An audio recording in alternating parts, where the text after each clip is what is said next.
She had opened fire approximately 36 times across the street, about 150 feet away, and had 11 hits for an accuracy of about 30% or just higher than that. I think she was probably a pretty good shot, yes. I think she was probably a pretty good shot. And where did she get the weapon? Well, I believe her father bought it for her for a Christmas present. You know, he buys her a .22 for Christmas with 400 or 500 rounds of ammunition. I mean, you know, it's like, hello?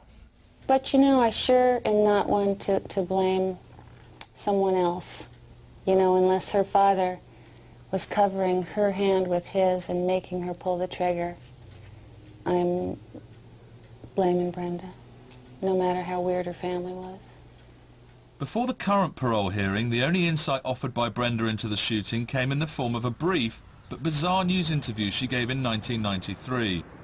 Brenda claimed she was hallucinating at the time of the shooting, even though her toxicology report showed no traces of drugs. I was watching TV and I started drinking whiskey and taking pills with it, and I was smoking marijuana with PCP, and I started hallucinating. And when I'd look out, I'd see like commando guys, like in combat gear and stuff coming up. You know, I think I was trying to get myself killed. That interview did, though, reveal the first and potentially only clue to her personality, when Brenda offered the following description of life in the Spencer household. After my parents got divorced, it was like the latchkey kids, you know, but it was like complete neglect. Brenda's father has never spoken about his daughter's childhood or the events of that Monday morning in 1979. In 26 years, Wallace Spencer has never given an interview. While out in San Diego, we discovered he still lives in the house from where the shooting took place. Strange that he still lives in the same house. Isn't that strange? Oh. It is very strange. He must really like being alone. And then, while we were filming the school, Brenda's father suddenly appeared. But as soon as he saw the camera, he hurried back into the house.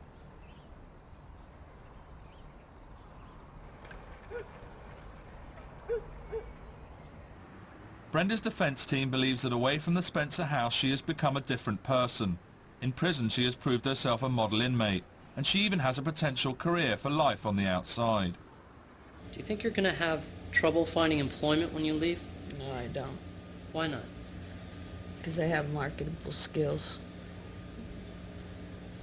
What kind of skills do you have? What would you like to do upon release? I'd like to drive the forklift. You'd like to drive a forklift, what you're doing right now? Yes.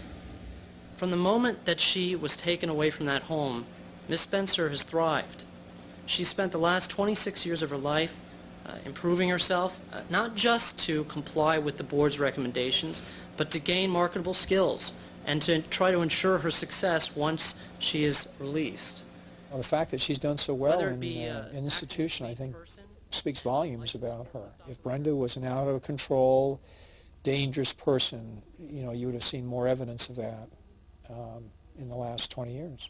You know, maybe she goes to the bathroom on time, washes her hair when she's supposed to, and walks down the hallway without harassing somebody. Fine. A model prisoner does not a citizen make. I want to say the human side, the compassionate side, says, let's let her out. 27 years. It's time to go. The police officer side, and of course the retired police officer side, says, hey, let her die in prison. What would be your reaction if she did get parole next week? I'd get my guns out, I'd put them back together, and I would load them.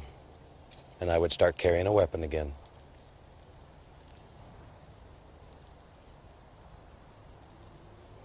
Because I think if she got out, she tried to finish the job. Do you remember much about what occurred? Not a lot. I'm sure I did it. I just don't remember everything in sequence. Do you remember the shooting itself? I don't remember the shooting itself. You don't? No. Right. I don't remember it, but I'm sure it happened. I'm sure I did it. Brenda's state of mind does remain potentially fragile. 5 years ago, she tattooed herself with a hot paper clip. Did you hear about her scratching, getting a paper clip hot and self-mutilating her chest over a failed jail romance? The relationship didn't go well. She went into a depression and used a paper clip as a makeshift tattoo device to burn the words courage and pride on her chest. Why courage and pride? That's not actually what it says. It's written in runes. Okay. And I think they made a mistake when they read it. Okay, what does it say? It says unforgiven and alone. I'm sorry, what? Unforgiven and alone.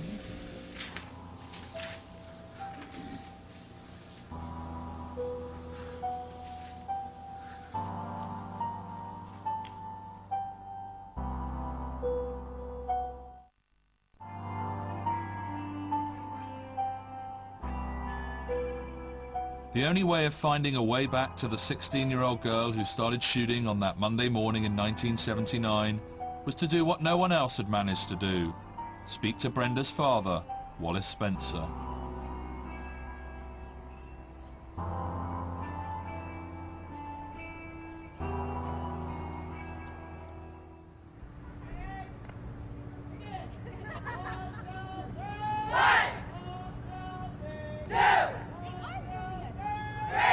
And her day would consist of, she would wake up, go to chow in the morning, go to work about between 7:30 and 8 o'clock. After she finished that, then more or less she can go back to her cell, relax for the evening, eat dinner, and then the yard basically is open until 8:30 at night. That's a typical day. Brenda Spencer has only one regular visitor, her father. Every Saturday, Wallace Spencer makes the 5-hour round trip from his house in the San Diego suburbs to upstate California to see his daughter. He has been making this visit every Saturday since Brenda was jailed. Do you have any idea what kind of person he is, her father? Is he a regular suburban guy, or is he a bit of a strange weirdo? I mean, does anyone really know? I don't have enough information to really comment on the character of her father.